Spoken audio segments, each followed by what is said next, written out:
हरे कृष्णा सगळ्यांना. भगवद्गीता अध्ययनाचा आजचा आपला 11वा अध्याय विश्वरूप दर्शन योग. विश्वरूप. पण आपण भगवंतांचा विश्वरूप बघण्याच्या आधी रोजप्रमाणे प्रणाम मंत्र म्हणूया आणि अध्यायाला सुरुवात करूया. ओम नमो भगवते वासुदेवाय. ओम नमो भगवते वासुदेवाय. ओम नमो भगवते वासुदेवाय. गुरुर्ब्रह्मा गुरुर्विष्णू गुरुर्देवो महेश्वर. गुरु साक्षात परब्रह्म तस्मै श्री गुरवे नमः. ओम अज्ञानतिमिरान्धस्य ज्ञानाञ्जनशलाकया चक्षुरुन्मिलितं येन तस्मै श्री गुरवे नमः. नमः ॐ विष्णुपादाय कृष्णपृष्ठाय भूतले श्रीमते भक्तिवेदान्त स्वामी इति नामिने. नमस्ते सरस्वती देवे गौरवाणी प्रचारिणे निर्विशेष शून्यवादी भाषात्यदेशतारिणे. जय श्री कृष्ण चैतन्य प्रभो नित्यानंद श्री अद्वैत गदाधर श्रीवासादि गौर भक्त वृंद. हरे कृष्णा कृष्ण कृष्ण हरे हरे हरे राम राम राम हरे हरे. हरे कृष्णा कृष्ण कृष्ण हरे हरे हरे राम राम राम हरे हरे. हरे कृष्णा कृष्ण कृष्ण हरे हरे हरे राम राम राम हरे हरे. हरे कृष्णा कृष्ण कृष्ण हरे हरे हरे राम राम राम हरे हरे. हरे कृष्ण सगळ्यांना. पुन्हा एकदा सगळ्यांचं खूप खूप स्वागत आहे. आजचा आपला 11वा अध्याय विश्वरूप दर्शन योग. विश्वरूप भगवंतांचं विराट स्वरूप आज आपण बघणार आहोत. पण तत्पूर्वी श्री श्री राधा गोविंद यांना साष्टांग वंदन करूया. आपले गुरु श्री श्रील प्रभुपाद यांनाही आपण साष्टांग वंदन करूया. नामनिष्ठ दास प्रभू ज्यांच्यामुळे आपण ऑनलाईन भगवद्गीता शिकण्याचा आनंद घेत आहोत, त्यांनाही आपण साष्टांग वंदन करूया. आणि सगळ्यात शेवटी सर्व कृष्ण सेवकांना ज्यांच्यामुळे आपण हा भगवद्गीतेचा जो 18 दिवसाचा कोर्स आहे तो उत्तम पद्धतीने सुरळीत सुरू आहे. आजची आपली 41व्या बॅच आहे आणि बघता बघता आपल्या 10 अध्याय संपलेले आहेत आणि 11वा अध्याय आजचा आपला सुरू आहे. तर आपण अशा सर्व कृष्ण सेवकांना वंदन करून पुढे जाऊया. आजचा आपला आहे विश्वरूप दर्शन. आपण 8वा अध्याय सगळ्यांना आठवत असेल तर अर्जुनाचे प्रश्न होते. किती प्रश्न होते? 8 प्रश्न होते. 8 प्रश्नापैकी एक प्रश्न असा होता की अधिदैव म्हणजे काय. आणि त्याचं एका वाक्यात इथे उत्तर होतं, एका शब्दामध्ये, की सर्व देवांचा देव किंवा जिथे सर्व देव सामावलेले आहे भगवंताचा विराट स्वरूप. आणि मी तुम्हाला सांगितलं होतं त्याच्यासाठी आपल्याला एक सेपरेट असा त्याच्यावर भगवंतांनी अध्याय दिलेला आहे, 11वा अध्याय. तर मला आपण आजचा अध्याय सुरू करण्यापूर्वी मला एक प्रश्न विचारायचा आहे की कालच्या अध्यायाचं नाव काय होतं? कोण सांगणार मला? हँड रेस करा. माधुरी माताजी. हरे कृष्ण. विभूती योग. विभूती योग. खूप छान माताजी. आणि कालच्या अध्यायामध्ये आपण भगवद्गीतेचं सारांश म्हणू शकतो, सार म्हणू शकतो. त्याला एक छान नाव होतं आणि ते तर त्याचं काय नाव होतं आणि ते कोणते 4 श्लोक होते? कोण सांगणार? हरे कृष्ण. मोनाली माताजी. हरे कृष्ण माताजी. हरे कृष्ण. तर ते 4 श्लोक 8व्या अध्यायातले 8 ते 11 होते. चतुश्लोकी भगवद्गीता. खूप छान माताजी. गीतेचं 6. हा, चतुर्श्लोकी भगवद्गीता 10.8 8वा अध्याय नाही, 10व्या अध्यायामधला 10.8 ते 10.11. खूप छान. हो, हो. हो हो, हरे कृष्णा. आणि त्या हरे कृष्ण. अध्यायामध्ये 3 गोष्टी आपल्याला सांगितल्या होत्या. साधना माताजी, आता तुम्ही सांगा की त्या कुठल्या 3 गोष्टी होत्या. प्रत्येक गोष्टीला एक शब्द होता. 3 शब्द मध्ये उत्तर आहे. साधना माताजी, हरे कृष्णा. हरे कृष्ण माताजी. भक्ती वैराग्य हे 3 गुण ज्यांच्याजवळ आहे त्यालाच मी जाणू शकतो असं भगवंतांचं नाही, हा, सांगणं. नाही नाही, हा, हे त्याच्यात सांगितलं, पण त्या त्या त्या त्या 3 त्या 4 अध्यायांमधनं आपल्याला 3 गोष्टींचा संदर्भ घ्यायचा आहे किंवा हे, तर त्या 3 गोष्टी कुठल्या आहेत? तर संबंध, अभ्युदय आणि प्रयोजन.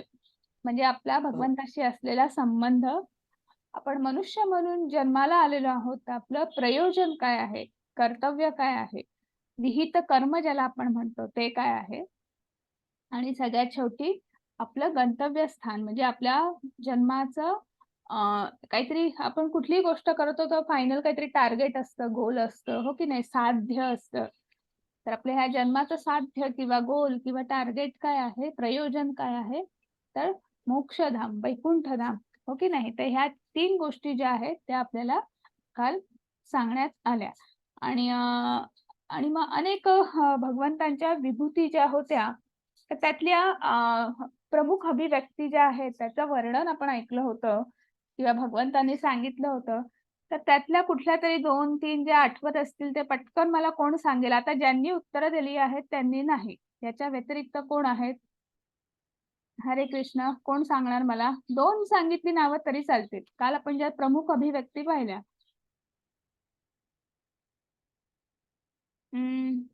आठवतंय? बाकी कोणाला नाही आठवत आहे? हरे कृष्ण. मोनाली माताजी सांगा.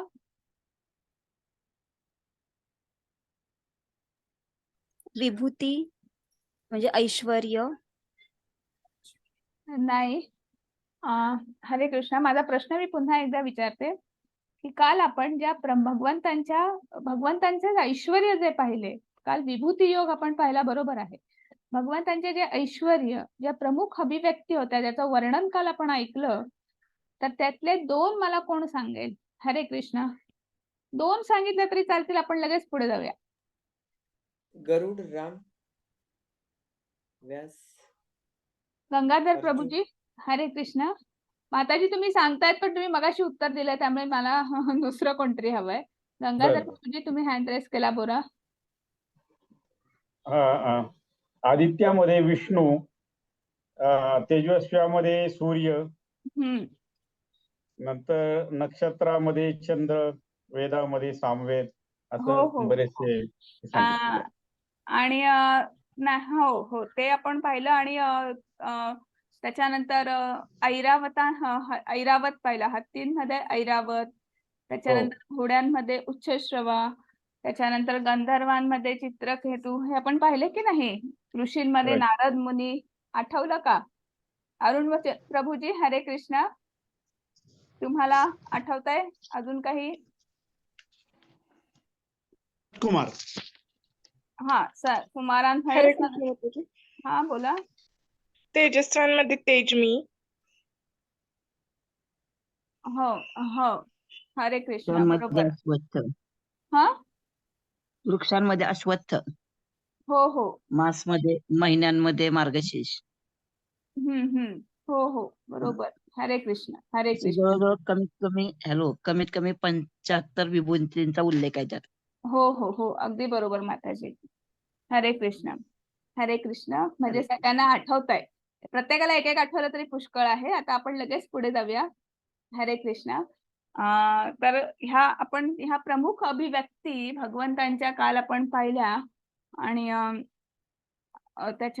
मग हे सगळं सांगितल्यानंतर अर्जुन चा जो काही म्हणू शकतो आपण, की त्यांच्या मनातले काय विचार आहेत, तर तो पहिलाच श्लोक आहे. अर्जुन उवाच मदनुग्रहाय परमं गुह्यम् अध्यात्मसन्नितं यत्वयोक्तं वचस्तेन मोहोऽयं विगतो मम.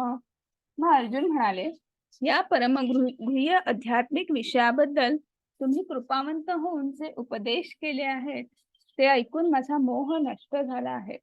म्हणजे कुठेतरी अर्जुन मोहामध्ये अडकलेले होते. मोहरूपी भ्रम तयार झाला होता.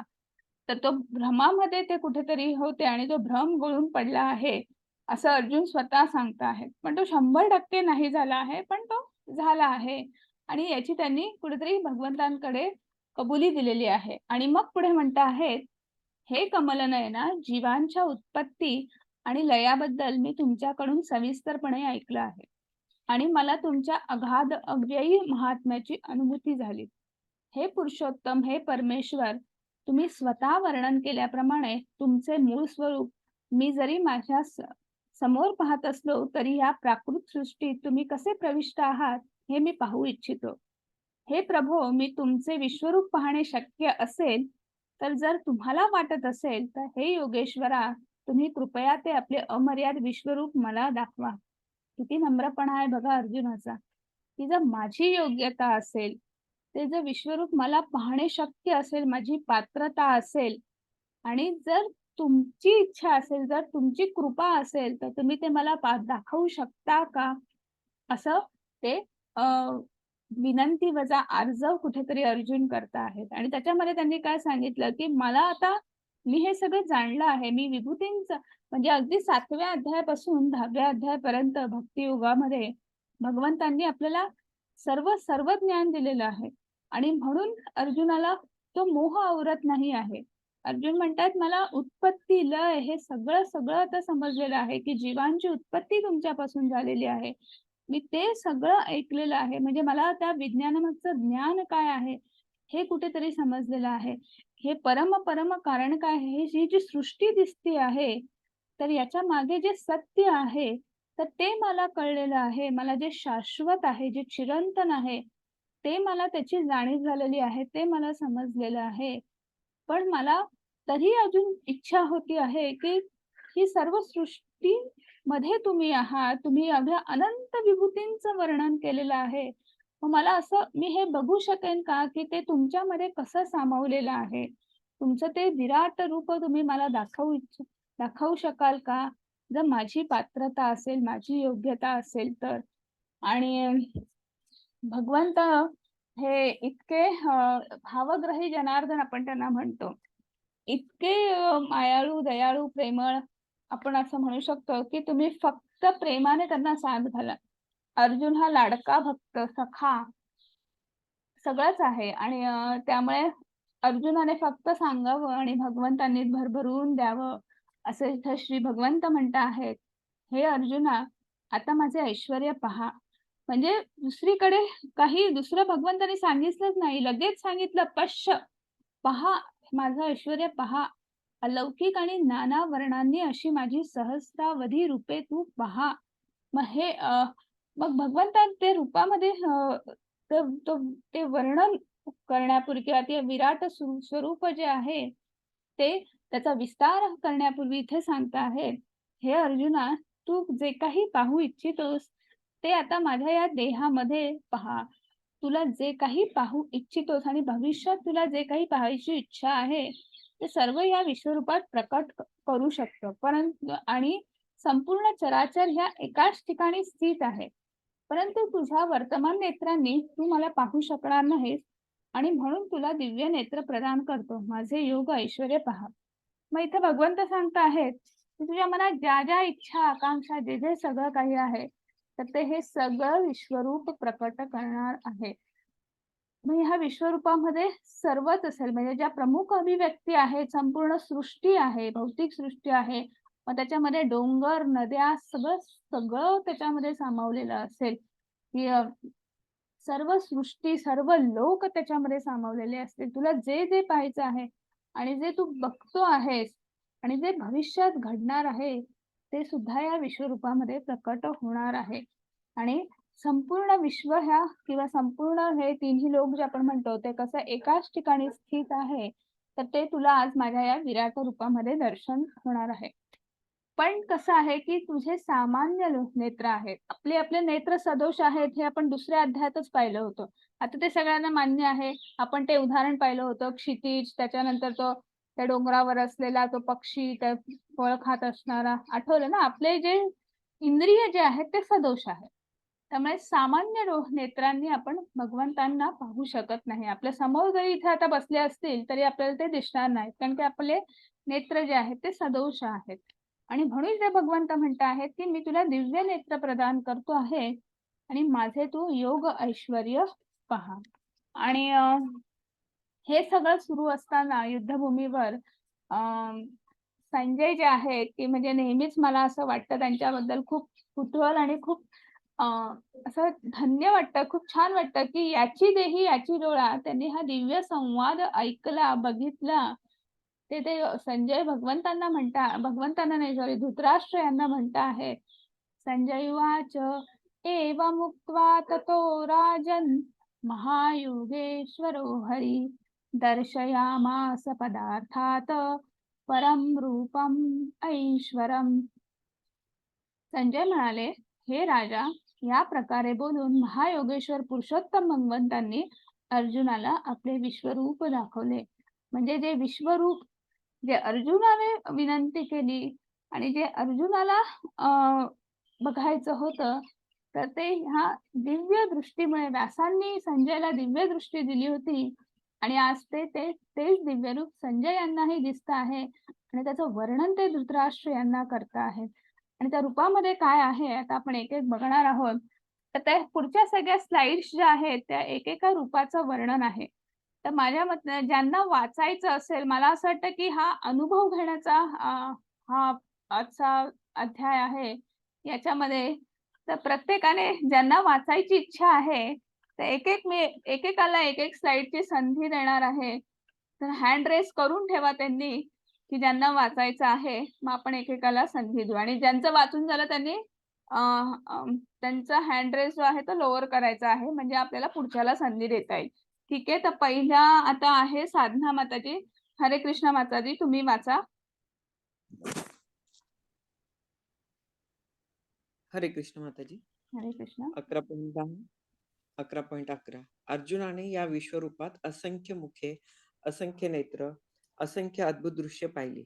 हे रूप अनेक अलौकिक अलंकारांनी विभूषित झालेले आणि अनेक दिव्यशस्त्रांनी सज्ज झालेले होते. या विश्वरूपाने अनेक दिव्य वस्त्र आणि माळा धारण केल्या होत्या आणि अनेक दिव्य सुगंधी द्रव्यांचा त्यांच्या शरीराला लेप दिलेला होता. विश्वरूपाच्या बाबतीत सर्वच अद्भुत, तेजस्वी, अनंत आणि सर्वव्यापी होते. 11.12 आकाशामध्ये एकाच वेळी जर हजारो सूर्यांचा उदय झाला तर कदाचित त्यांचे तेज भगवंताच्या विश्वरूपातील तेजाची बरोबरी करू शकेल. हरे कृष्ण. हरे मग कृष्ण आता माताजी. इथे अर्जुनाचे ह्या विश्वरूपामध्ये, हे विश्वरूप म्हटलं की आपण जो 9व्या अध्यायामध्ये अचिंत्य भेदाभेद तत्व, म्हणजे एकाच वेळी एक आणि विभिन्न अशी रूप जी प्रकट करता येतात, तर त्यातलंच हे एक विश्वरूप आहे की त्या कुरुक्षेत्रावर त्या बरोबर 2 सैन्यांच्या मध्ये रथावर भगवंत सुद्धा आहेत आणि अर्जुन सुद्धा आहेत. त्यांच्यातला संवाद सुरू आहे आणि बरोबर त्याच्या मागे भगवंतांनी आपली अनेक रूप, म्हणजे एकीकडे ते सारथी म्हणून तिथे आहेत, तिथे त्यांच्याशी बोलतायत, त्यांना उपदेश करता आहेत आणि बरोबर मागे त्यांनी त्यांचं विश्वरूप जे आहे जे प्रकट केलेलं आहे. आणि मग ते विश्वरूप प्रकट झालेलं आहे, होतं आहे, तर त्याच्यात काय किती ते विश्वरूप ना, त्याच्यामुळे असंख्य मुख, कारण की भगवंत चराचरात व्यापलेले आहेत. त्यामुळे असंख्य मुख आणि जेवढी मुख आहेत तेवढी त्या प्रत्येक मुखाला आहे 2 नेत्र, त्यामुळे असंख्य नेत्र आणि असं इतकं प्रत्येक त्या रूपाला अलौकिक असे अलंकारांनी विभूषित केलेलं आहे. वेगवेगळी शस्त्र आहेत, वेगवेगळी आयुध आहेत आणि अशा शस्त्रांनी अस्त्रांनी असं सज्ज ते रूप आहे. दिव्य रूप आहे, भगवंताचं रूप आहे, त्यामुळे ते दिव्य तर असणारच. दिव्य वस्त्र परिधान केलेली आहेत, दिव्य माळा परिधान केलेल्या आहेत आणि जेव्हा आपण ते रूप जसं जसं प्रकट होत आहे तसं वातावरणामध्ये एक छान असा सुगंध, एक परिमळ दरवळतो आहे. जसं आपण चंदनाचा वगैरे लेप लावल्यावर कसा असतो तसा तो सुगंध त्या वातावरणामध्ये पसरलेला आहे. आणि हे विश्वरूप इतकं तेजस्वी आहे, इतकं तेजस्वी म्हणजे त्या भगवंताचा स्वयंप्रकाश, स्वतःचा प्रकाश आहे. ज्याला आपण जी पराप्रकृती आहे, जी स्वयंप्रकाशित आहे, त्या श्वेतदीपाला ब्रह्मज्योतिर किंवा ज्योतिर्ब्रह्म सुद्धा म्हणतात.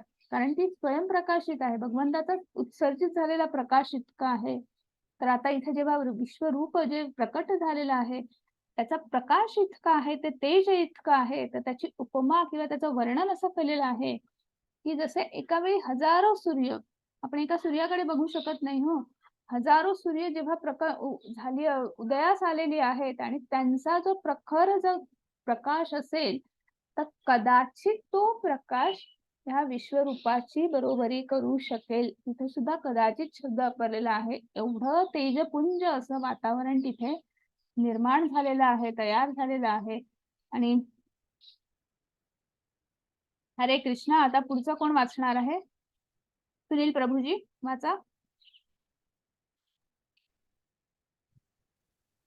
11.13 त्यावेळी अर्जुनाने भगवंताच्या विश्वरूपामध्ये एकाच ठिकाणी स्थित असलेली परंतु अनंत ग्रहामध्ये विभागलेली ब्रह्मांडाची विस्तृत रूपे पाहिली.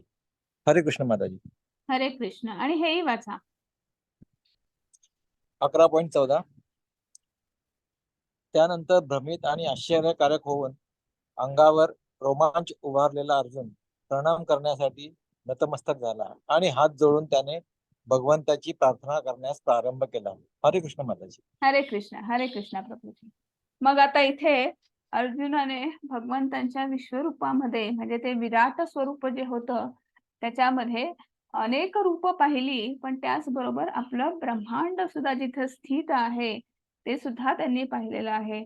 आणि मग आपल्या ब्रह्मांड आता आपल्याला माहिती आहे की आपली पृथ्वीमध्ये आहे आणि वर सगळे अप्पर प्लॅनेट्स जे आहेत की महरलोक, तपलोक, सर्वलोक, स्वर्गलोक वगैरे ब्रह्मलोक सगळे आहेत. खाली सगळे जे आहेत ते अताळ, विताळ, सुताळ असे आपण.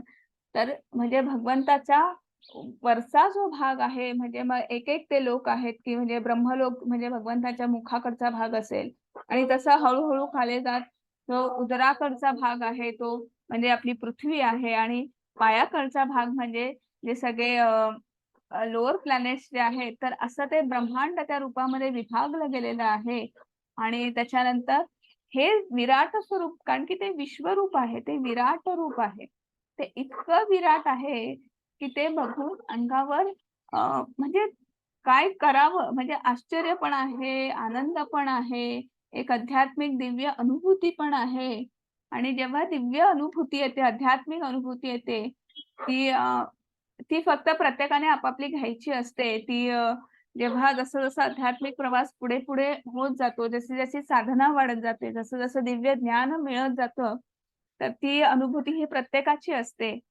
कोणाच्या डोळ्यात अश्रू येतात, कोणाच्या अंगावर काटे येतात, प्रत्येकाचे वेगवेगळे पण ही लक्षणं आहेत. हे प्रभुपाद यांनी सांगितलेलं आहे त्यांच्या एका भाषणामध्ये. तर तसंच इथे अर्जुनाला झालेलं आहे. ही एक आध्यात्मिक अनुभूती ते इथे अनुभवत आहेत. भगवंतांचं विराट रूप ते बघत आहेत आणि ते बघताना त्यांना खूप आनंद होतो आहे. काय करू समजत नाही आहे की त्या भगवंतासोबत मी आहे, इतके दिवस आहे, इतके वर्ष आहे, त्याचं हे रूप मी बघतो आहे. आणि त्यामुळे अंगावर शहारा आलेला आहे, अंगावर काटा आलेला आहे. आणि त्यामुळे आपोआप हात तिथे त्यांचे जोडले गेलेले आहेत, नतमस्तक झालेले आहे. आपण म्हणतोच की दिव्यत्वाची जेथे प्रचिती तेथे कर माझे जुळती. आणि अशा पद्धतीने अर्जुन यांचे सुद्धा तिथे हात जोडले गेलेले आहेत, नमस्कार करत आहेत आणि त्यांच्या पद्धतीने ते भगवंताची प्रार्थना करायला सुरुवात करत आहेत. हरे कृष्ण. आता तिसरं कोण आहे? माधुरी माताजी. हरे कृष्ण.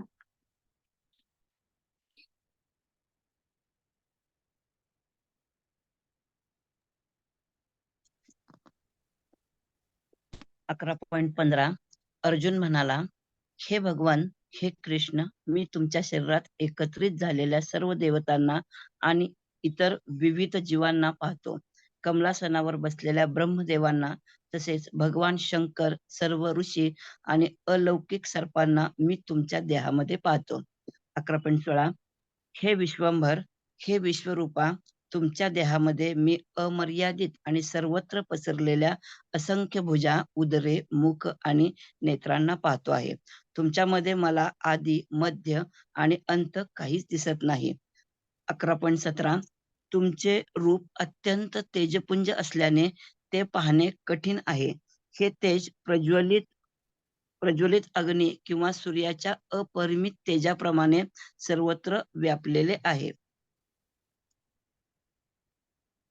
एक व्यापलेले आहे. शेवटची तरीही अनेक मुकुट, गदा आणि चक्रांनी सुशोभित झालेले हे कांतिमान मी सर्वत्र पाहत आहे. हरे कृष्ण, हरे कृष्ण. हरे कृष्ण माताजी. आता इथे अर्जुन म्हणत आहेत, हे भगवंत आहे कृष्णा, सर्व देवदेवता या तुमच्या रूपामध्ये इथे मला दिसत आहेत, स्थित झालेल्या दिसत आहेत. आपण भगवंतांना अधिदैव म्हणतो की जिथे सर्व देवतांचा समावेश आहे, हो की नाही? मग सर्व देवता ज्या आपण ज्याला प्रतिदेवता म्हणतो, ज्या भगवंतांच्याच एक अभिव्यक्तीचा विस्तार आहे, शक्तीचा विस्तार आहे, तर त्या सुद्धा या रूपामध्ये, ह्या विश्वरूपामध्ये स्थित झालेल्या आहेत. मग तिथे कमलासनावर बसलेले ब्रह्मदेव. मग ब्रह्मदेव म्हणजे कोण आहे? तर ह्या सृष्टीचे प्रथम सजीव ज्याला आपण म्हणू शकतो, ब्रह्मांड निर्माण झाल्यानंतर प्रथम सजीव जो कोण असेल तर ते ब्रह्मदेव आहे, जे भगवंतांच्या म्हणजे गर्भोदक्षाय विष्णू यांच्या नाभी कमलातून ज्यांची उत्पत्ती झाले असे हे ब्रह्मदेव सुद्धा त्या तिथे दिसत आहेत. त्याच्यानंतर भगवान शिवशंकर हा भगवंतांचा गुणावतार आहे, किंवा ब्रह्मसंहितेमध्ये खूप उत्तम सांगितलेलं आहे की दूध आणि दही, दुधामध्ये दही असतं पण दह्यामध्ये दूध नसतं. आणि भगवंतांची उपमा भगवान श्रीकृष्णांना दुधाची उपमा दिलेली आहे आणि भगवान शंकरांना दह्याची उपमा दिलेली आहे. तर भगवंतांचं जे रूप आहे भगवान शिवशंकर, आणि जे भगवान श्रीकृष्णांच्या संकर्षण रूपावर नेहमी ध्यान लावून ध्यानस्थ असतात किंवा ध्यान लावलेलं असतं त्यांनी, तसे भगवान शिवशंकर सुद्धा तिथे त्या रूपामध्ये तिथे प्रकट झालेले आहेत. आणि अनेक ऋषी जे भगवंतांच्या मनापासून प्रकट झालेले आहेत, म्हणजे तर अनेक ऋषी तिथे आहेत. वेगवेगळे सर्प, म्हणजे जो भगवंतांचाच विस्तार आहे, तर ते सगळं त्या देहामध्ये तिथे प्रकट झालेलं दिसत आहे. आणि पुन्हा एकदा सांगता आहेत की असंख्य अशा भुजा, उदरे, मुख सगळं ह्या एकाच नेत्रांनी पाहतो आहे तिथे. आणि ते विराट स्वरूप आहे, त्यामुळे कुठून सुरू करायचं, कुठे म्हणजे त्याचा आदी अंत आणि मध्य हा काही समजत नाही आहे, किंवा त्याचा काही थांग पत्ता लागत नाही आहे. फक्त ते पसरलेलं आहे, प्रचंड असं रूप आहे ते विराट, म्हणून त्याला विराट असं म्हटलेलं आहे की जे 2 डोळ्यांना सामावणं शक्य नाही. आणि म्हणून कुठेतरी भगवंतांनी दिव्य नेत्र प्रदान केलेली आहेत. आणि इतका तेजपुंज आहे असल्याने ते बघण्यास सुद्धा, म्हणजे दिव्य नेत्र बघून सुद्धा, देऊन सुद्धा, प्रदान करून सुद्धा ते कुठेतरी बघायला दुष्कर असं होत आहे. आणि मग प्रज्वलित अग्नी किंवा सूर्याच्या अपरिमित तेजाप्रमाणे सर्वत्र ते तेज व्यापलेलं आहे, तो प्रकाश सर्वत्र व्यापलेला आहे. प्रत्येक मुखावर एक एक मुकुट परिधान केलेला आहे.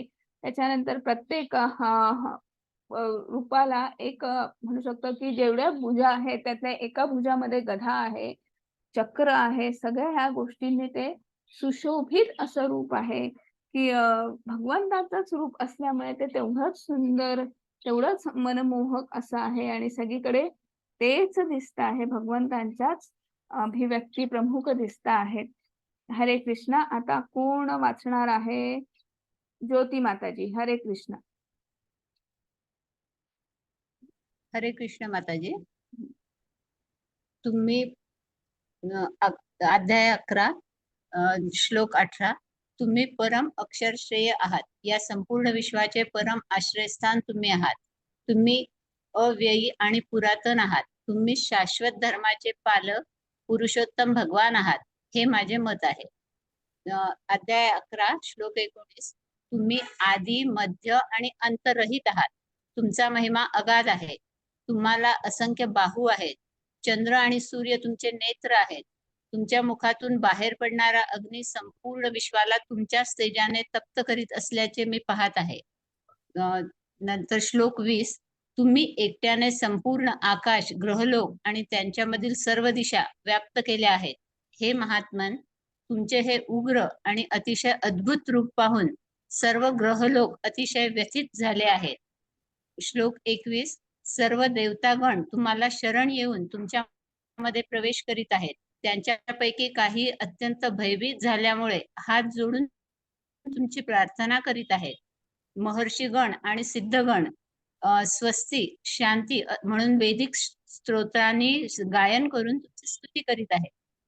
श्लोक 22. रुद्रगण, आदित्यगण, वसुगण, साध्यगण, विश्वेदेव, अश्विनी कुमार, मरुदगण, पितृगण, गंधर्व, यक्षगण, असुर आणि सिद्ध देवता विस्मित होऊन तुम्हाला पाहत आहेत.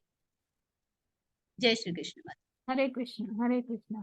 मग आता इथे बघा की ह्या रूपाचं पुन्हा एकदा वर्णन केलेलं आहे की जे मग इथे आणि ते वर्णन मध्येच की अर्जुन प्रार्थना म्हणत आहेत ना, त्या प्रार्थनेमध्ये त्या रूपाचंच वर्णन आहे की तुम्ही अक्षर आहात, परम आहात, विश्वाचे परम आश्रयस्थान आहात आणि तुम्हीच पालक आहात, पुरुषोत्तम भगवंत आहात आणि हे माझं ठाम मत आहे असं कुठेतरी सांगता आहेत. आदी रहित, मध्य रहित, अंतरहित आहात. महिमा तुमचा आगाध आहे. तुम्हाला अनेक बाहू आहेत आणि जे चंद्र सूर्य जे आहेत ते तुमचे नेत्रच आहेत आणि तुमच्या मुखातून बाहेर पडणारा अग्नी जो आहे तो संपूर्ण विश्वाला तेजमान करतो आहे. हे सगळं मला इथे दिसतं आहे असं कुठेतरी सांगता आहेत. आणि ह्या सर्व दिशा, जे सगळं ब्रह्मांड आहे, सगळं आकाश, पृथ्वी, हे सगळं जे आहे ते ह्या रूपाने व्याप्त झालेलं आहे. सगळंच अद्भुत आहे असं कुठेतरी भगवंतांनी इथे भगवंतांना अर्जुन सांगता आहेत. आणि सगळे जे देवतागण जे आहेत की ते आता त्यांना सुद्धा भगवंतांनी हे रूप का प्रकट केलं आहे तर त्याचं कुठेतरी आश्चर्य वाटतं आहे आणि ते तुम्हाला शरण येऊन तुमच्यामध्ये तुमची प्रार्थना करत आहेत आणि तुम्हाला शरण येत आहे, तुमच्यामध्ये प्रवेश करत आहेत असं इथे अर्जुन म्हणत आहेत. आणि बाकी सर्व ज्या देवता आहेत, मग रुद्रगण असतील, आदित्यगण, रुद्र किती आहेत? 11 रुद्र आहेत. त्याच्यानंतर 12 आदित्यगण आहेत, हो की नाही? वसुगण आहेत. त्याच्यानंतर अश्विनी कुमार 2 आणि असे सगळे म्हणजे झाले की.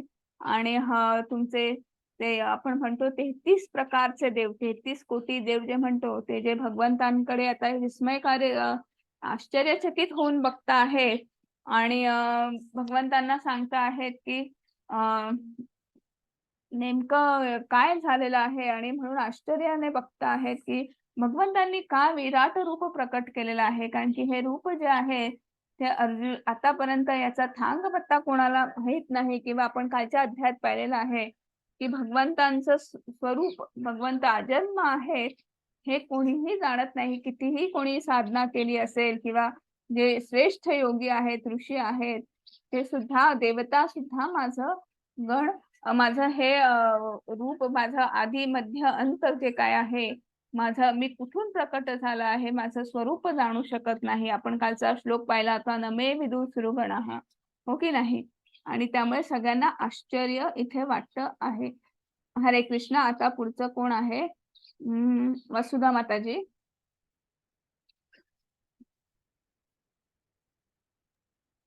हरे कृष्ण माता. 11.23. हे महाभाऊ, देवतांसहित सर्व लोक तुमचे अनेक नेत्र, मुखे, भुजा, जांघा, पाय, उदरे आणि अनेक अकराळ विकराळ दाढा असणारे महाकाय रूप पाहून अतिशय व्यथित झाले आहेत आणि त्यांच्याप्रमाणेच मी सुद्धा व्यथित झालो आहे. 11.24. हे सर्वव्यापी विष्णू, अनेक तेजस्वी वर्णांनी युक्त तुम्ही आकाशात भिडलेली तुमची आव असलेली मुखे आणि प्रदीप्त विशाल नेत्र असलेले रूप पाहून माझे मन भयाने व्यथित झाले आहे. त्यामुळे मी धैर्य आणि मानसिक संतुलन राखू शकत नाही. हरे कृष्ण.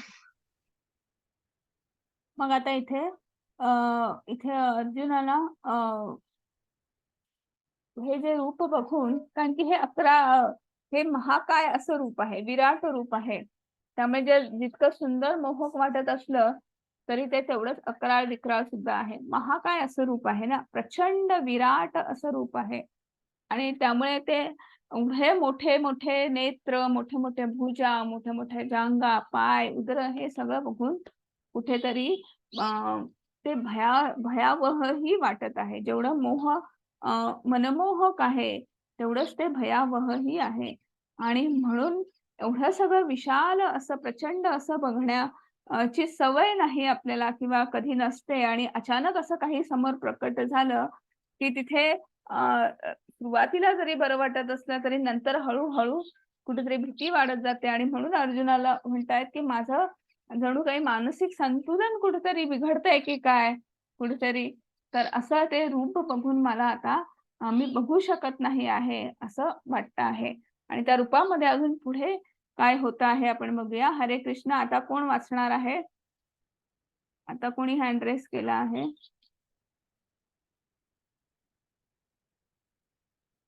आता मी ज्याला वाचते माताजी. कोण आहे? अंजली. अंजली. अंजली माताजी तुम्ही आता वाचा आणि पुढची स्लाइड अरुण प्रभूजी तुम्ही वाचा. Okay okay. हरे कृष्ण माताजी.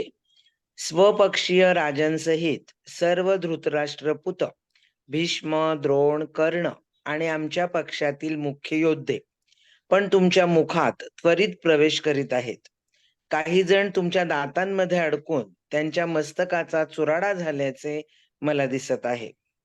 11.28. ज्याप्रमाणे नद्यांचे अनेक प्रवाह समुद्रात प्रवेश करतात, त्याप्रमाणेच हे सर्व महान योद्धे प्रज्वलित होऊन तुमच्या मुखामध्ये प्रवेश करीत आहेत. हरे कृष्ण माताजी. हरे कृष्ण माताजी. मग आता इथे आपण पहिल्याच याच्यात भगवंताने सांगितलं, की ह्या रूपामध्ये तुम्हाला वर्तमान आणि भविष्य, भूत, वर्तमान, भविष्य सगळं काही दिसणार आहे. तुला जे बघायची इच्छा आहे ते आणि जे घडणार आहे तेही दिसणार आहे, असं कुठेतरी सांगितलं होतं. आणि वर्तमान काळ सुद्धा इथे दिसतो आहे आणि भविष्य काळ सुद्धा दिसतो आहे. मग त्या भविष्य काळात काय दिसतं आहे तर इथे त्याचं वर्णन आहे, की धृतराष्ट्र पुत्र म्हणजे सगळे कौरव असतील, त्याच्यानंतर पितामह भीष्म, गुरु द्रोणाचार्य, महारथी कर्ण असे अनेक शत्रू पक्षातील योद्धे आणि परत पांडवांच्याही पक्षातील अनेक योद्धे जे आहेत ते मुखामध्ये प्रवेश करताना दिसत आहेत आणि भगवंत त्याच्या दातांनी चुराडा करत आहेत, त्यांच्या मस्तकाचा चुराडा करत आहेत, असं कुठेतरी चित्र दिसत आहे. आणि ते भगवंताच्या आतमध्ये प्रवेश करत आहेत. तर त्याचा जो प्रवेश करायचा वेग असा आहे, प्रवाह असा आहे, जसं काय एखाद्या नदीचा प्रवाह असतो. नदी जशी समुद्रामध्ये प्रवेश करते म्हणजे समुद्र आपल्याला माहिती आहे, की कितीही समुद्राचा आपण पाहू शकतो. नदी तरी आपल्याला पलीकडचा काठ दिसतो. समुद्र असा अथांग पसरलेला असतो. आपण जर कधी कुठल्या समुद्र किनाऱ्यावर गेलो तर फक्त आणि फक्त सगळीकडे चहूकडे पाणी दिसतं. बाकी काही दिसत नाही की नाही. आणि त्या लाटा सुद्धा अशा महाकाय अशा लाटा असतात. समुद्राच्या लाटा सुद्धा आपण तिथे लाटांमध्ये उभं राहायचं जरी म्हटलं तरी एक लाट जरी अंगावर पायावर घ्यायची म्हटली तरी सुद्धा ती अशी एक महाकाय अशी लाट वाटते, हो की नाही? तर हा जो प्रवेश आहे, हा जो प्रकार आहे किंवा हे जे उपमा याची अशी दिलेली आहे, की त्या महाकाय रूपामध्ये हे प्रत्येक जण प्रवेश करत आहेत. म्हणजे त्या समुद्रामध्ये ती नदी कशी प्रवेश करते आहे आणि तो नदीचा प्रवाह कसा त्या समुद्रामध्ये मिसळतो आहे, तसा हा प्रत्येक जण त्या भगवंताच्या त्या रूपामध्ये मिसळत आहे आणि भगवंत त्याचा चावा घेत आहे, त्याचा मुखाने त्या सगळ्यांचा चुराडा करत आहे. तर असं तिथे कुठेतरी दिसतं आहे. हरे कृष्णा. नाही, हा श्लोक आहे ना. प्रभूजी मी श्लोक वाचते, मग तुम्ही अनुवाद वाचा. श्री भगवान वाच कालोस्मी लोकक्षय कृत प्रवृद्धो लोकान् समाहर्तुमिह प्रवृत्त ऋते अपि त्वां न भविष्यन्ति सर्वे एव स्थिता प्रत्यानिकेषु योधाः. हरे कृष्ण. अरुण प्रभूजी वाचा तुम्ही अनुवाद. हरे कृष्ण. श्री भगवान म्हणाले, जगतांचा विनाश करणारा मी आहे आणि सर्व लोकांचा संहार करण्यासाठी मी या ठिकाणी आलो आहे. तुझ्या व्यतिरिक्त म्हणजे पांडवांच्या व्यतिरिक्त दोन्ही सैन्यातील योद्ध्यांचा विनाश होणार आहे. धन्यवाद. हरे कृष्ण. मग आता इथे आपल्याला अर्जुनाने आपण इथे बघितलं की सगळेजण भगवंताच्या मुखामध्ये प्रवेश करत आहेत. भगवंतांचा त्याचा चुराडा म्हणजे त्या मस्तकांचा चुराडा करत आहेत. मग हे सगळं बघून अर्जुनाला प्रश्न पडला आणि त्यांनी प्रश्न केला की हे काय आहे भगवंता? आणि ज्या विराट स्वरूपामध्ये असलेल्या ज्या भगवंतांनी उत्तर दिलेलं आहे. भगवंत म्हणतायत कालोस्मी. आणि एका वाक्यामध्ये एका शब्दात उत्तर दिलेलं आहे, कालोस्मी, मी काळ आहे.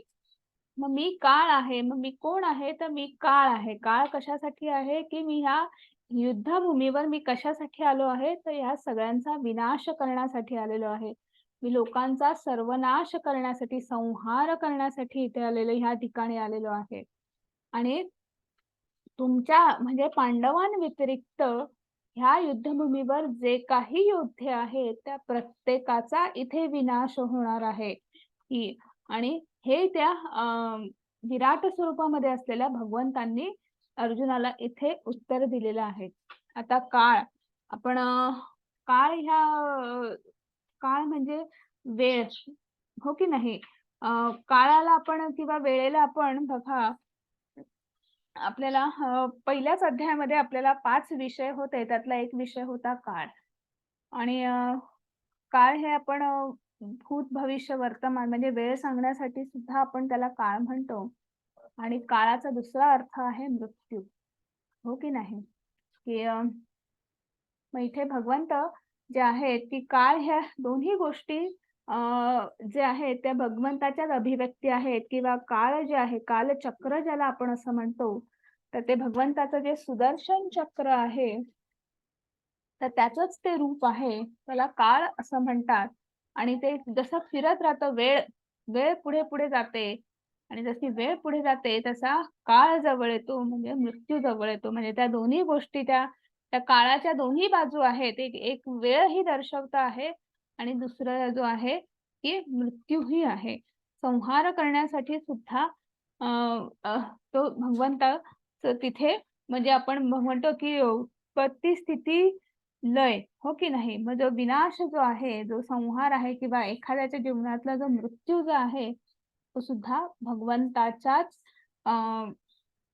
काय म्हणू शकतो आपण, योजनेचा एक भाग आहे.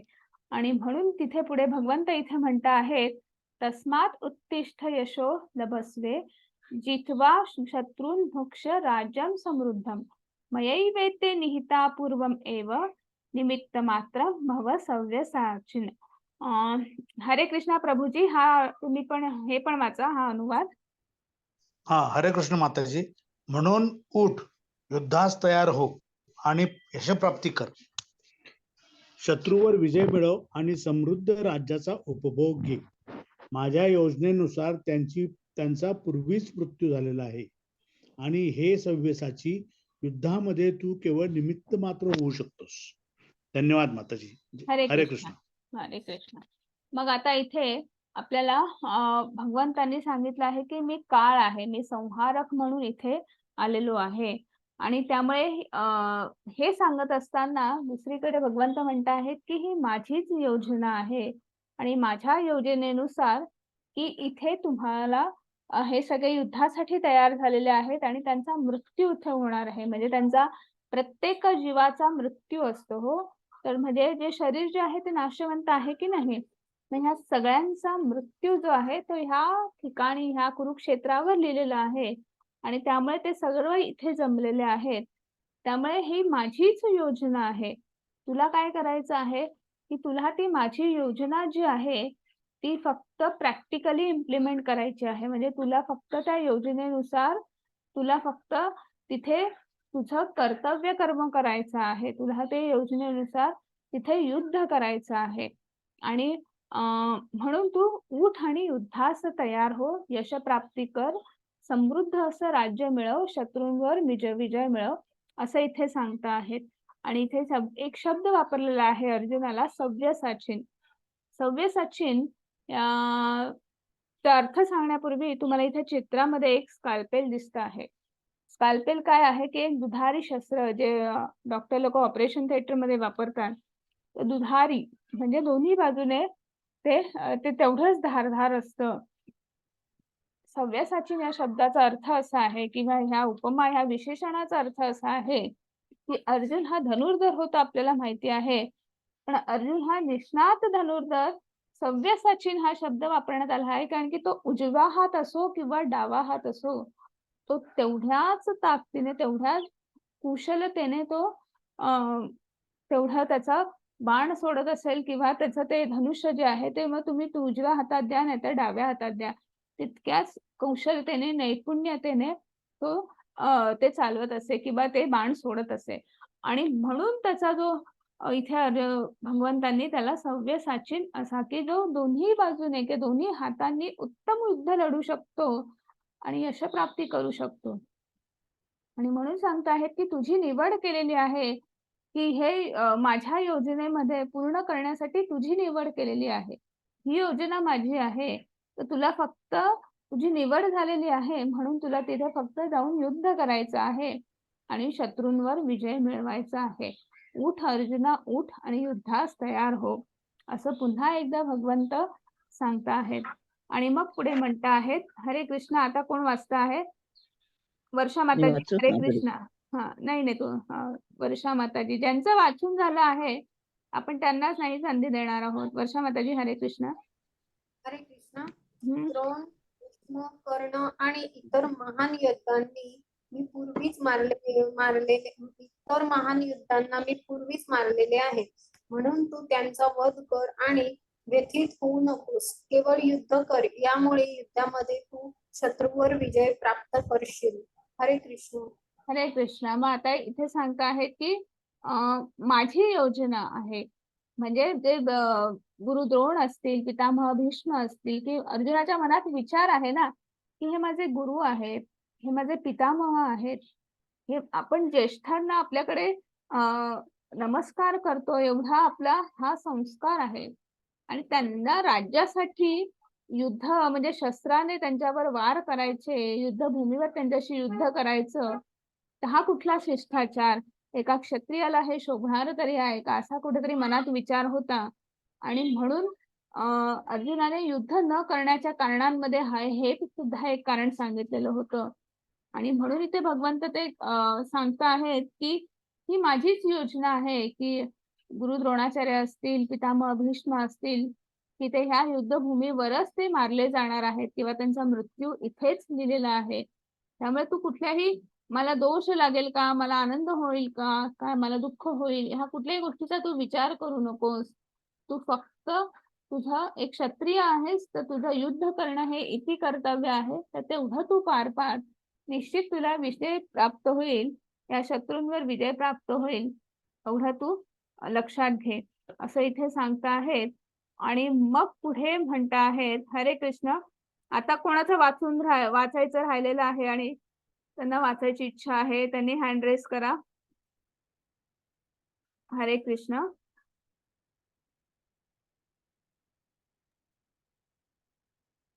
ज्यांचं वाचायचं राहिलं आहे त्यांचं मी सांगते, नाहीतर मग आपण ज्यांचं वाचून झालं त्यांना संधी देऊ. हरे कृष्ण. कोणाला वाचायची इच्छा आहे? सुनील प्रभूजी पण झालेत ना.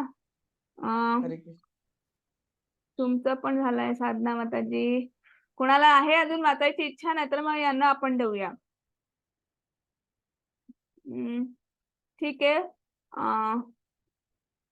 वसुधा माताजी वाचा. 11.35 संजय धृतराष्ट्राला म्हणाला, हे राजन, भगवंताकडून हे वचन ऐकून थरथर कापणाऱ्या अर्जुनाने हात जोडून पुन्हा पुन्हा नमस्कार केला. अत्यंत भयभीत झालेला अर्जुन सद्गतीत स्वरात भगवान श्रीकृष्णांना असे म्हणाला. 11.36 अर्जुन म्हणाला, हे ऋषिकेश, तुमच्या नाम श्रवणाने संपूर्ण जगत हर्ष उल्हासित आणि सर्व लोक तुमच्यावर अनुरुक्त होतात. सिद्ध पुरुष जरी तुम्हाला नमस्कार करीत असले तरी राक्षस भयभीत होऊन इतस्त पळत आहेत हे सर्व योग्यच घडत आहे. 11.37 हे महात्मन ब्रह्मदेवापेक्षाही श्रेष्ठ असे आदी सृष्टीकर्ते तुम्ही आहात, तर मग त्यांनी तुम्हाला का बरे आदरपूर्वक नमस्कार करू नये? हे अनंता, हे देवाधिदेव, हे जगतनिवास, या भौतिक सृष्टीच्या पलीकडे असणारे तुम्ही परम अविनाशी सर्व कारणांचे कारण आहात. 11.38 तुम्ही आदी पुरुष भगवान पुरातन या व्यक्त प्राकृतिक जगताचे एकमेव आश्रयस्थान आहात. तुम्ही सर्वज्ञ आहात आणि जे जे नीय आहे ते सर्व तुम्हीच आहात. तुम्ही त्रिगुणातील असे परमपूज्य आश्रयस्थान आहात. हे अनंत रूपा, तुम्हीच ही सारी भौतिक सृष्टी व्यापली आहे. हरे कृष्ण. आता इथे सांगता आहेत की संजय धृतराष्ट्राला हे सगळं वर्णन करता आहेत आणि बघा हा संजय धृतराष्ट्राला हे सगळं वर्णन करता आहेत म्हणजे विराट रूपही सांगितलं आणि आता त्या विराट स्वरूपामध्ये जे भविष्य घडणार आहे ते सुद्धा कुठेतरी संजयने धृतराष्ट्राला सांगितलेलं आहे आणि अर्जुन जे आहे ते संजय म्हणता आहेत की अर्जुनाने हात जोडून पुन्हा पुन्हा नमस्कार केलेला आहे. अत्यंत भयभीत झालेला अर्जुन सद्गतीत स्वरात भगवान श्रीकृष्णांना म्हणता आहेत आणि इथे अर्जुन काय म्हणता आहेत ते आपण बघितलं की संपूर्ण तुमच्या नामश्रवणाने संपूर्ण जग हर्षोल्लसित होते. म्हणजे तुमच्या नामाने, तुमच्या स्मरणाने, तुमच्या श्रवणाने, तुमच्या नामाच्या श्रवणाने संपूर्ण जग जे आहे हर्षोल्लसित होते. आपण आपल्याला ती सेतूची गोष्ट माहिती आहे. प्रभू रामचंद्रांच्या जेव्हा समुद्राचं उल्लंघन करायचं होतं, दगड टाकला होता, तेव्हा दगड त्याच्यामध्ये तो बुडत होता. पण जेव्हा त्या दगडावर श्रीराम लिहिलं होतं, तेव्हा तो दगड तरंगत होता. हो की नाही? असे अनेक दगड जे होते आणि त्याच्यामुळे सेतू बांधला गेला. तर त्या नामाचा महिमा जो आहे, तर त्यामुळे सर्वच जण जे आहेत ते त्यांना अत्यानंद होतो आहे आणि तुम्हाला सगळे तुमचं हे रूप बघून तुम्हाला सिद्ध पुरुष जे आहेत, देवतागण जे आहेत ते नमस्कार करतायत. खूप आनंद झाला आहे कारण की विश्वरूप जे आहे ते ह्या आधी कोणी पाहिलेलं नव्हतं. सर्वात प्रथम अर्जुनाला भगवंतांनी दाखवलं होतं आणि अर्जुनासोबत संजय तिथे बघता आहेत आणि त्या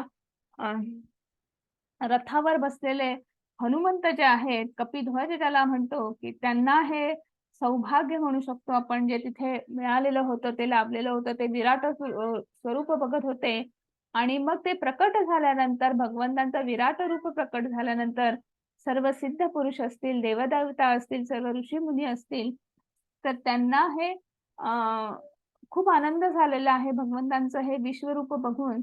पण राक्षस जे आहेत ते भयभीत झालेले आहेत की हे भगवंतांचं विश्वरूप बघून ते भयभीत झालेले आहेत.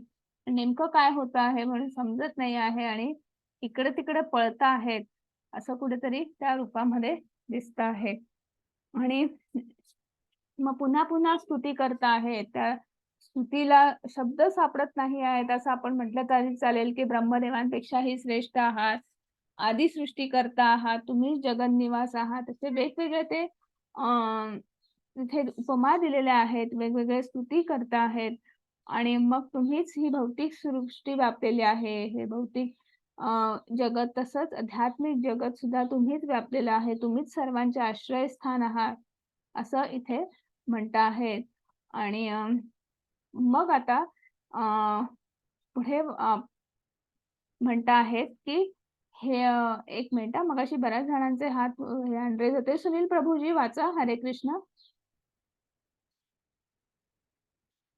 सुनील प्रभूजी. हरे कृष्ण.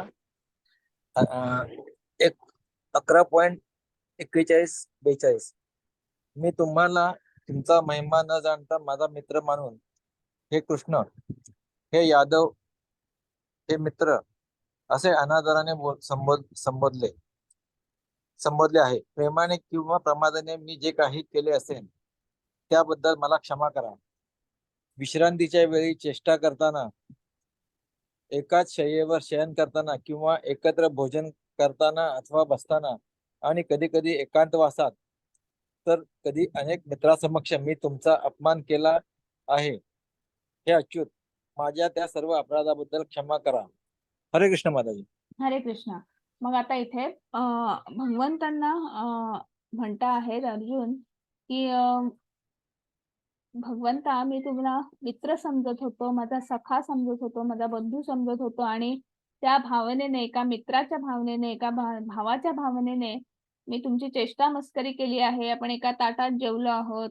त्याच्यानंतर आपण एका शय्येवर आपण निजलो आहोत आणि मी तुम्हाला कधी-कधी तुमच्यावर रागवलेलं सुद्धा आहे. तर कमी जास्त काही बोललं असेल, पण हे माझं सगळं अज्ञान होतं. मला तुमचं स्वरूपच मला माहित नव्हतं आणि म्हणून कदाचित मी तुमचा अपमान केला असेल, तुमच्यावर रागवलं असेल, काही कमी जास्त बोललं असेल, तर माझे एक अज्ञानी म्हणून हे सगळे अपराध जे आहेत त्यांना क्षमा करा आणि ते अपराध पोटात घ्या, अशी विनंती तिथे अर्जुन करता आहेत. आणि मग पुढे म्हणता आहेत, पूर्वी मी कधीही न पाहिलेले विश्वरूप पाहिल्यानंतर आनंदित झालो आहे, परंतु त्याचबरोबर भयाने माझे मन व्याकुळ झाले आहे. म्हणून हे देवादिदेव, हे जगन्निवास, कृपया माझ्यावर प्रसन्न व्हा आणि तुमचे पुरुषोत्तम भगवान रूप प्रकट करा. मग इथे भगवंतांना म्हणता आहेत अर्जुन की आता मला हे रूप बघून मला आनंदही झाला आहे, पण मी भयभीत सुद्धा झालेलो आहे आणि त्यामुळे कृपया हे रूप जे आहे ते संपुष्टात आणा. माझ्यावर एवढी काय म्हणू शकतात की प्रसन्न व्हा आणि तुमचं पुरुषोत्तम रूप सुद्धा मला बघायची इच्छा आहे आणि तुमचं भगवान रूप सुद्धा मला बघवायची इच्छा आहे. तर कृपया तुम्ही ते रूप प्रकट करा. आणि पुन्हा तेच आहे की अर्जुनाने सांगावं आणि भगवंतांनी फक्त पूर्ण करावं. अशा पद्धतीने भगवंत म्हणता आहेत, हे अर्जुना, मी तुझ्यावर प्रसन्न होऊन माझ्या अंतरंग शक्तीद्वारे ह्या प्राकृत जगतातच हे परमश्रेष्ठ विश्वरूप तुला दाखवलेलं आहे. तुझ्या वाचून पूर्वी कोणीच हे अनंत तेजोमय आणि आद्य रूप पाहिलेले नाही. म्हणजे हे विश्वरूप जे आहे हे सगळ्यात पहिले भगवंतांनी अर्जुनाला दाखवलेलं आहे, अर्जुनासमोर प्रकट केलेलं आहे. हे कुरुप्रवीर, तुझ्या पूर्वी माझे हे विश्वरूप कोणीही पाहिले नव्हते, कारण वेदाध्ययनाने, यज्ञाने, दानाने, पुण्यकर्माने किंवा उग्र तप करण्याने मला विराट रूपात ह्या भौतिक जगतामध्ये कोणीही पाहणे शक्य नाही. म्हणजे तुम्ही कितीही प्रयत्न करा, मग तुम्ही उग्र तप करा, तुम्ही पुण्य कर्म करा, तुम्ही कितीही दान करा, तुम्ही कितीही मोठमोठाले यज्ञ करा, पण माझं कितीही तुम्ही ज्ञान घ्या, वेदाध्ययन करा, पण माझं हे विराट रूप जे आहे ते मी यापूर्वी कोणापुढेही प्रकट केले नाही आणि अशा कुठल्याही गोष्टीने माझं ह्या भौतिक जगतामध्ये माझं विराट रूप पाहणे शक्य नाही. माझं हे भयंकर रूप पाहून तू व्यथित आणि भ्रमित झाला आहेस. आता हे रूप मी समाप्त करतो. हे मद्भक्ता, सर्व क्लेशांतून मुक्त हो. तुला जे रूप पाहण्याची इच्छा आहे ते रूप तू आता शांत चित्ताने पाहू शकतोस. भगवंता म्हणता आहेस, तू आधी शांत हो बरं. माझं हे रूप बघून, विराट रूप बघून तू भयभीत झाला असेल तर तू आधी शांत हो आणि मी तुला ह्या सगळ्या क्लेशातून लगेच मुक्त करतो आहे आणि तुला जे माझे रूप पाहण्याची इच्छा आहे तर ते मी आता प्रकट करतो आहे. आणि दुसरीकडे इथे संजय सांगता आहे, धृतराष्ट्राला म्हणतायत, भगवान श्रीकृष्णाने याप्रमाणे बोलून अर्जुनाला मूळ चतुर्भुज रूप आणि शेवटी द्विभुज रूप प्रकट केले आणि भयभीत अर्जुनाला धीर दिला. मग अर्जुनाने जेव्हा श्रीकृष्णांना मूळ रूपात पाहिलं तेव्हा ते म्हणाले, हे जनार्दन, हे अति सुंदर मनुष्य रूप पाहून मी आता शांत चित्त झालो आहे आणि मी आपल्या पूर्वस्थितीत आलो आहे. श्री भगवान म्हणाले, हे अर्जुना, आता तू माझे जे रूप पाहत आहेस त्याचे दर्शन होणे अतिशय दुष्कर आहे. देवता सुद्धा हे मधुर रूप पाहण्याची संधी प्राप्त करण्याचा नित्य प्रयत्नात असतात. हे अर्जुना, मी जसा तुझ्या समोर उभा आहे तसे मला केवळ अनन्य भक्ती योगानेच जाणणे शक्य आहे आणि या प्रकारे मला साक्षात पाहता येते. केवळ याच मार्गाने तू माझ्या रहस्यमय तत्वामध्ये प्रवेश करू शकतो. आणि मग पुढे म्हणत आहेत, भक्तात्वनन्यया शक्य अहम एवं विधोर्जुनः ज्ञातुं द्रष्टुं च तत्वेन प्रवेष्टुं च परन्तप. मग इथे म्हणत आहेत, हे अर्जुना, मी जसा तुझ्या डोळ्यासमोर उभा आहे तसा मला केवळ अनन्य भक्ती योगानेच जाणणे शक्य आहे आणि या प्रकारे मला साक्षात पाहता येते. केवळ याच मार्गाने तू माझ्या रहस्यमय तत्वामध्ये प्रवेश करू शकतो. आणि मग भगवंतांनी आपलं चतुर्भुज रूप जे आहे ते प्रकट केलं. त्याच्यानंतर भगवंतांनी आपलं द्विभुज रूप जे आहे हे प्रकट केलेलं आहे आणि हे भगवान रूप आहे. चतुर्भुज रूप जे आहे हे परमात्मा स्वरूप जे आहे, ज्याला आपण नारायण रूप म्हणतो, किंवा भगवान विष्णूंचं जे रूप आहे जे म्हणतो ते प्रकट केलं आहे. आणि त्याच्यानंतर त्यांनी आपलं हे भगवान स्वरूप, भगवान श्रीकृष्णांचं जे रूप आहे, जे द्विभुज रूप जे आहे ते प्रकट केलं आहे.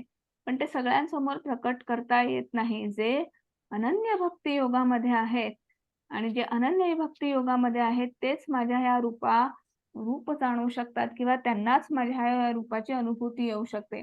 बाकी ज्या अन्य देवदेवता कोणीही कितीही आर्जव केला, विनंती केला तरी ते माझ्या ह्या रूपाचा मध्ये त्यांना दर्शन होत नाही. त्यांना जो केवळ अनन्य भक्ती योगामध्ये आहे किंवा अनन्य भक्ती योगाद्वारेच माझ्या या रूपाचं त्यांना दर्शन होऊ शकतं.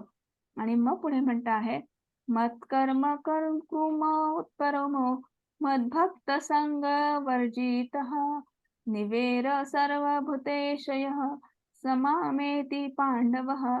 हे अर्जुना, जो सकाम कर्म आणि तर्कवादाच्या संघातून मुक्त होऊन माझ्या विशुद्ध भक्तीमध्ये संलग्न होतो, जो माझ्या प्रित्यर्थ कर्म करतो, मला आपल्या जीवनाचे परम लक्ष मानतो आणि सर्व प्राणी मात्रांशी मित्रत्वाने वागतो, तो निश्चितपणे मला प्राप्त करतो. माहित आहे, भगवंत म्हणत आहेत अर्जुनाला की सकाम कर्म आणि तर्कवाद. सकाम कर्म काय आहे की कुठल्याही इच्छा, आकांक्षा, अपेक्षा पूर्तीसाठी भगवंताची भक्ती करणं, भगवंताला शरण जाणं. तर हे आणि तर्कवाद किंवा कुठल्याही मनामध्ये काय म्हणू शकतो की एखादा डाऊट असणं, एखादा शंका येणं, ह्या किंवा आपल्याच तर्क लावायचा की हे असं का, हे तसं का. तर ह्या सगळ्यातून जो बाजूला सरलेला आहे, ह्या सगळ्यातून जो मुक्त झालेला आहे, ह्या सगळ्यातून जो वर आलेला आहे आणि जो फक्त आणि फक्त माझी शुद्ध भक्ती करतो आहे, मला शरण आलेला आहे, माझ्या व्यतिरिक्त त्याला काहीही रुचत नाही, काहीही सुचत नाही, आणि जो काही कर्म करतो आहे, जो काही त्याची दिनचर्या जी आहे ती फक्त माझ्या भोवतीच आहे आणि माझ्यासाठी आहे, माझ्या आनंदासाठी आहे. तर आणि त्याचं लक्ष म्हणजे भगवान श्रीकृष्णांपर्यंत पोहोचायचं, वैकुंठ धामापर्यंत पोहोचायचं. आणि त्यामुळे आणि ही सगळी आपण जी सगळी जी आहोत ती भगवान श्रीकृष्णांची लेकरं आहोत, की त्यांचेच अंश आहोत. त्यामुळे त्याचा प्रत्येकाशी त्याचं वागणूक सुद्धा त्याचा तशीच असते. तो प्रत्येकाशी मित्रत्वाने, त्याच भावनेने प्रत्येकाशी तो वागत असतो. असा जो कोणी आहे तो निश्चित माझ्या या वैकुंठ धामाची, मोक्षधामाची प्राप्ती करतो.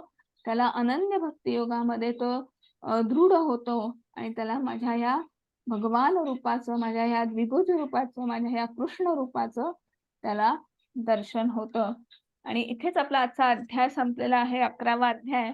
11व्या अध्यायामध्ये आपण भगवंतांना अर्जुनाने विनंती केली आणि विराट रूप दाखवण्याची विनंती केली. आणि अर्जुनाने फक्त सांगावं आणि भगवंतांनी भरभरून द्यावं, त्याप्रमाणे विराट रूप प्रकट केलेलं आहे. विराट रूपामध्ये सगळंच आहे, की म्हणजे संपूर्ण सृष्टी तर आहेच, पण त्याचबरोबर त्या रूपामध्ये त्याच्यामध्ये तुम्हाला वर्तमान काळही दिसतो आहे, भविष्य काळही दिसतो आहे. भविष्य काळामध्ये दिसत आहे की कौरव असतील, संपूर्ण कुरुसेना असेल, पितामह भीष्म, गुरु द्रोणाचार्य सगळेच त्या युद्धामध्ये मारले जात आहेत. आणि हे सगळं वर्णन धृतराष्ट्र ऐकता आहेत. पण ह्या अध्यायातनं आपल्याला अजून एक गोष्ट शिकायची आहे की धृतराष्ट्र बघा की मोह किती, माणसाचा स्वार्थ किती, की दिसत आहे, जाणलं आहे, भविष्य जाणलं आहे की माझ्या सर्व मुलांचा इथं मृत्यू होतो आहे, पण तरीही त्यांचा जो राज्यासाठी असलेली त्यांची जी इच्छा आहे आणि आकांक्षा आहे, महत्वाकांक्षा आहे, आणि त्यासाठी हे सगळं त्या राज्याच्या महत्वाकांक्षे पोटीच होतं की नाही.